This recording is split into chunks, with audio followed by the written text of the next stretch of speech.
Oscar Brown. What inspired you to want to cover Oscar Brown? Oscar Brown Jr., of course. I forgot all about mentioning him. Oh my God, he's like at the top. He's one of my musical heroes. Um, oh my God, I don't know.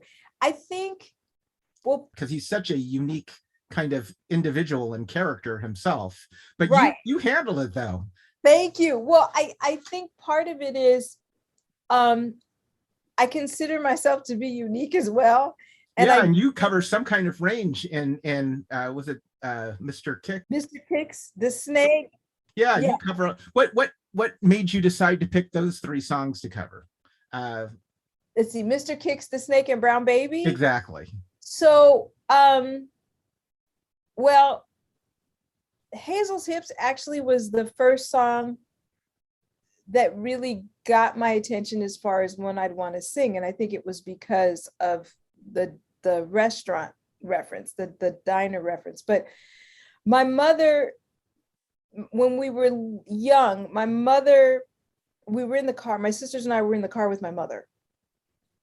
And my parents had just divorced. And that becomes important because of what happened. The song The Snake came on the radio, and it was old.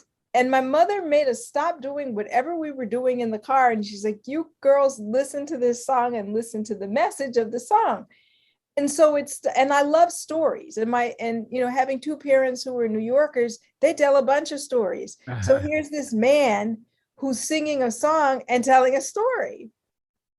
So that was like my initial like love, of Oscar. And then as I started developing my club act, I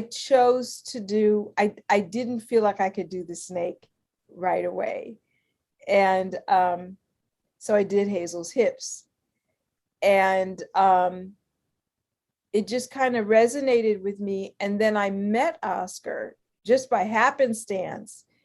And I told him that I performed Hazel's Hips. And at the time, because Shaka Khan has also recorded Hazel's Hips, but after I did my demo 20 years ago. But when I talked to Oscar, he was like really intrigued. He says, I've never heard a woman do Hazel's Hips. I would love to see you perform it. And at the time, Oscar was living in Southern California. I was just too intimidated. Well, yeah, what was that all like meeting him, and how did that come to be? Well, the first time I think I was at a live outdoor concert, and he just happened to be sitting like two people over from me. And I was with a couple of my friends, and one of them recognized him. And so we were introduced to him. He was right there. And then I would go to see him perform. Even I was underage, and I'd sneak into the club so that I could see him. And so I talked to him and got to know him. And then I originally recorded Hazel's Hips on a promotional album that I did. There was a previous Round Midnight, right? Because it's now Round Midnight Reimagined. And it was a promotional album that I did. So I gave Oscar a copy of it. And the night that I did that was like New Year's Eve. I don't remember what year. And clearly it would have been a while ago because he's been gone for about 15 years. And there was a film crew in the green room at the Jazz Bakery. And so the filmmaker who was making a documentary about Oscar connected us. And so after that, I kept in touch with Oscar, and it just really stimulated my desire to keep his music alive beyond him. Mm-hmm. And so, of course, he passed away in 2005. And when I did Pure Imagination, I was just determined that I was going to do his songs. And it was also a way of celebrating my mother, and because she was the one who introduced me to his work. And so I had finally gotten up the courage to do the snake, perform it live. And And so I decided to do that. In addition to that, Brown Baby to me was just one of those masterpieces he'd done that had such significance. And I felt like it was important to perform and then record that as well. And then it's like, if I'm going to do his tunes, then I got to do Mr. Kicks, because that was like his, that was his theme song. So, I just chose to do all three. And I've committed for myself that every time I do an album, I'm going to do at least one of his songs. And that's what I'm doing. I mean, the exception was my Christmas album, because Oscar didn't write a Christmas tune. Oscar was a songwriter too then.